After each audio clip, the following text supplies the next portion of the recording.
कहानी की शुरुआत होती है जैक नाम के एक आदमी से जो अपने परिवार के साथ जंगल में कैंपिंग करने आया था। पर अचानक उनके सामने एक प्लेन क्रैश हो गया और जैक अपनी पत्नी लिली और अपने बेटे चार्ली का साथ छोड़कर इस दुर्घटना को देखने निकल गया। लेकिन रास्ते में ही उसे एक घायल कैप्टन मिला जिसका नाम आयरन था और वो यूएस एयर फोर्स में पायलट था। उसने जैक को बताया कि उसके प्लेन की एक अजीबोगरीब चीज से टक्कर हो गई है। फिर वो दोनों मिलकर उस अजीब सी चीज के पास पहुंचे जो असल में एक एलियन स्पेसशिप निकली। तभी उसके अंदर से एक चमचमाता गोला निकला जिसने उन दोनों के चेहरे को देखा और फिर वो गोला खुद ही जैक की हथेली पर आ गया। उसके अंदर से आवाज आई कि जैक ही दुनिया का अगला रक्षक है। उसी पर उस स्पेसशिप में जबरदस्त धमाका हुआ जिसमें आयरन बुरी तरह जख्मी हो गया, लेकिन जैक के आसपास एक सुरक्षा कवच बन गया और उसे खरोंच तक नहीं आई।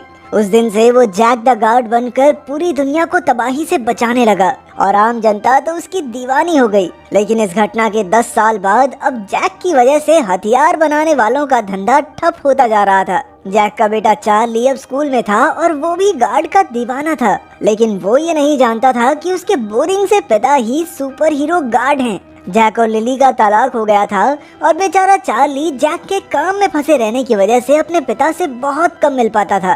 खैर, जब वो घर पहुंचा तो उसकी माँ लिली ने जैक को फोन किया और कहा कि उसे अपनी सारी मीटिंग्स छोड़नी होंगी क्योंकि कल चार्ली का जन्मदिन है और वो पूरा दिन जैक के साथ ही रहेगा। आखिरकार शाम को लिली ने चार्ली को जैक के घर छोड़ दिया। जैक ने अपने बेटे से माफी मांगी क्योंकि वो उसका बेसबॉल मैच देखने नहीं आ पाया। चार्ली अब भी थोड़ा नाराज जरूर था, लेकिन जब जैक ने उसके साथ पिज्जा खाए और वीडियो गेम्स खेली तो वो मान ही गया। पर अचानक जैक को एक फोन आया और उसने चार्ली से कहा कि उसे जरूरी काम के लिए जाना होगा। उसने चार्ली से अपनी माँ को बुलाने को कहा, लेकिन चार्ली ने फोन करके अपने दोस्तों को घर पर बुला लिया। कुछ ही समय में बर्गर, लिजी और माया उसके घर आ गए। उनसे बात करते हुए चार्ली ने गलती से एक बॉल हिला दी जिससे उनके पीछे की दीवार अपने आप खिसकने लगी और उनके सामने एक खुफिया दरवाजा आ गया। पर इस दरवाजे को खोलने के लिए एक खास कोड की जरूरत थी और उन सबकी काफी कोशिशों के बाद भी दरवाजा नहीं खुला। आखिरकार लिजी ने चार्ली के जन्मदिन की तारीख डाली और दरवाजा तुरंत खुल गया।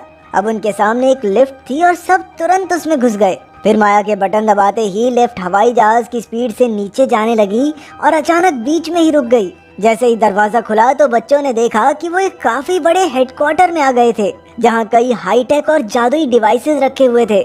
जब चार्ली ने हवा में खुले एक पैनल को हाथ लगाया तो उसे पिछले कई मिशंस की जानकारी दिखाई दी। वहाँ की तस्वीरें देखकर वो सब समझ गए कि ये सारे तो सुपर हीरो गार्ड के पुराने मिशंस थे।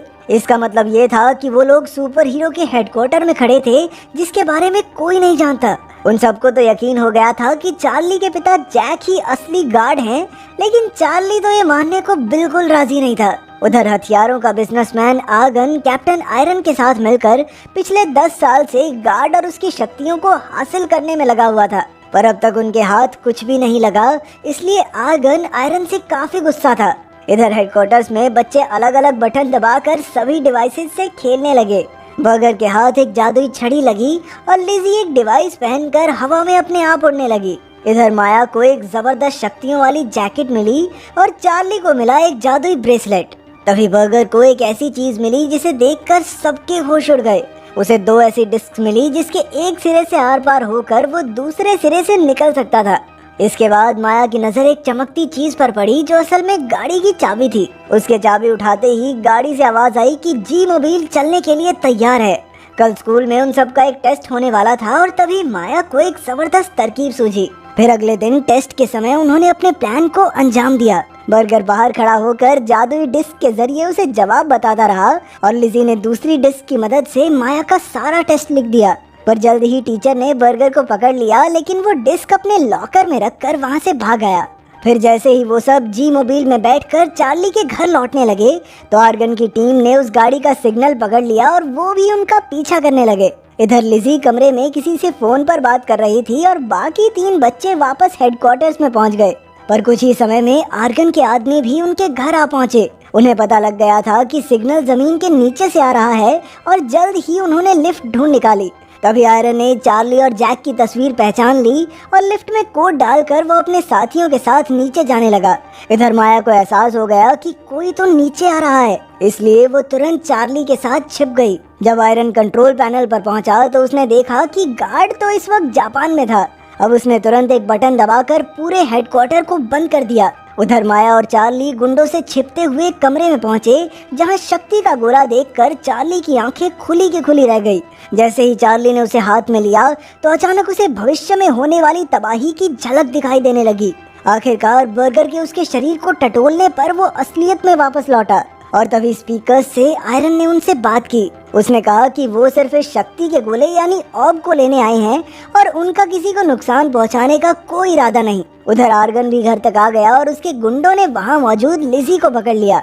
उसी वक्त बर्गर के बड़े भाई बिग मैक ने घर का दरवाजा खटखटाया और अब आर्गन ने उन दोनों को बंदी बना लिया। फिर आर्गन उन्हें लेकर हेडक्वार्टर्स तक पहुंचा और एक बार फिर आयरन पर चिल्लाने लगा, क्योंकि वो अब तक इन बच्चों से ऑर्ब नहीं छीन पाया। आखिरकार आर्गन ने चार्ली और उसके दोस्तों को धमकी दी कि अगर उन्होंने ऑर्ब उसके हवाले नहीं किया तो वो ज्यादा कुछ नहीं करेगा, बस लिज़ी और बिग मैक को मार देगा। ये सुनकर बर्गर काफी डर गया और उसने चार्ली से ऑर्ब छीनकर आर्गन को देने का फैसला किया, लेकिन माया ने चार्ली का साथ दिया और बर्गर अकेला रह गया।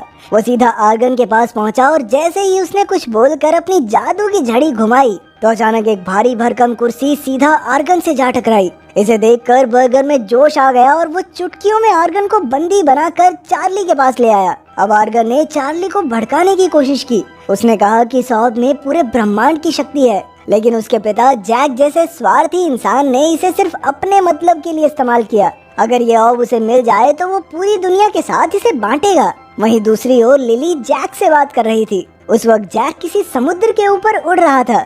असल में लिली उसके सुपर हीरो राज के बारे में जानती थी और तो और उनका तलाक भी नकली था।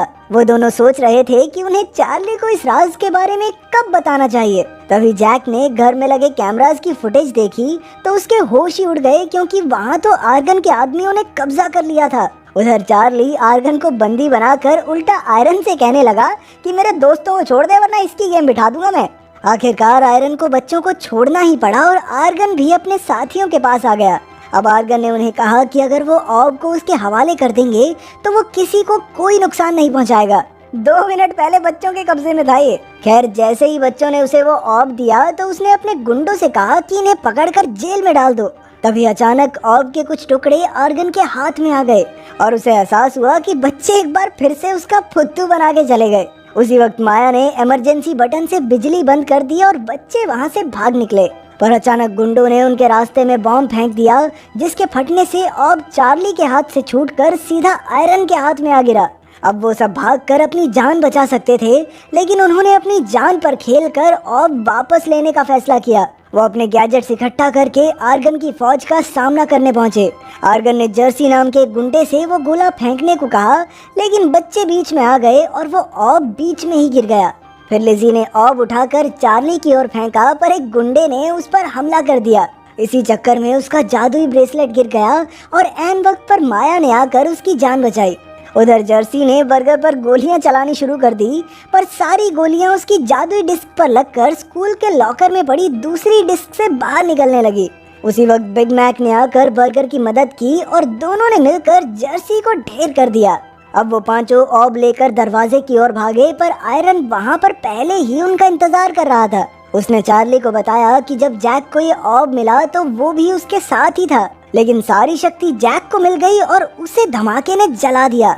अब आयरन ने चार्ली के हाथ से वो ऑब छीन लिया, लेकिन उसे भी भविष्य में होने वाली तबाही की झलक दिखाई देने लगी। वो समझ गया कि अगर ये चीज आर्गन के हाथ लग गई तो दुनिया की तबाही तय है। तभी आर्गन ने वहां आकर आयरन से वो गोला छीन लिया। अब बच्चों ने अपना दिमाग चलाया और गैजेट्स की मदद से ऑब को उड़ाकर डिस्क में फेंका और फिर उस डिस्क को नष्ट कर दिया। उसी वक्त जैक भी वहां आ गया और वो कंप्यूटर ठीक करने वाले की एक्टिंग करने लगा। जब आर्गन ने उसके बारे में आयरन से पूछा तो आयरन ने भी झूठ कह दिया कि ये जैक नहीं है। अब जैक ने तुरंत अपने बैग में हाथ डाला और उसके हाथ पर सुपर हीरो ग्लव्स आ गए। फिर उसने बच्चों के आसपास एक सुरक्षा कवच बनाया जिससे उन पर गोलियों का कोई असर ना हो और वो गुंडों के चंगुल से बचकर भाग निकले। फिर जैक ने उन्हें बताया कि उसके पास अभी तो ये ग्लव्स ही हैं, क्योंकि बाकी का सुपर हीरो सूट अभी चार्जिंग पर लगा है, बैटरी कम है ना उसकी। लेकिन तब तक आर्गन ने एक और सूट पर कब्जा कर लिया था। आर्गन ने सूट की शक्तियों से जैक पर वार करके उसे बुरी तरह घायल कर दिया, जिससे बच्चे काफी डर गए। इसके बाद आर्गन के उन्हें धमकाने पर उन्होंने उसे ऑब का पता बता दिया। फिर आर्गन ने पूरे हेडक्वार्टर्स में बॉम्ब लगाए और वो बर्गर को अपना बंदी बनाकर स्कूल की ओर निकल पड़ा। इधर आयरन भी जैक और बच्चों के साथ मिल गया और उन्होंने गैजेट्स की मदद से जेट पैक्स बनाए। वो सब बम फटने से पहले ही उड़कर बाहर आ गए और फिर जैक बच्चों को जी मोबाइल में बैठाकर स्कूल की ओर निकल गया। उधर आर्गन और बर्गर ने देखा कि वो ऑब तो लॉकर से गायब हो गया था। तभी एक टीचर ने बताया कि लॉकर से गोलियों की आवाजें आने पर उन्होंने इस गोले को बाहर निकाल लिया था, पर आर्गन के वो गोला मांगने पर टीचर ने उस पर हमला करके वो ऑब बर्गर के हवाले कर दिया, क्योंकि उसे आर्गन ठीक आदमी नहीं लग रहा था। उधर जैक भी स्कूल में आ पहुंचा और तभी पार्टी हॉल में आर्गन और उसके बीच लड़ाई छिड़ गई। उधर बच्चों ने भी जी मोबाइल से दीवार तोड़कर जबरदस्त एंट्री मारी। बर्गर ने जोर से वो गोला जैक की ओर फेंका और उसे पाते ही जैक भी सुपर हीरो सूट में आ गया। अब उन दोनों में कांटे की टक्कर हो गई, पर आर्गन ने अचानक चालाकी से चार्ली को पकड़ लिया। अब जैक को मजबूरन वो ऑब उसके हवाले करना पड़ा।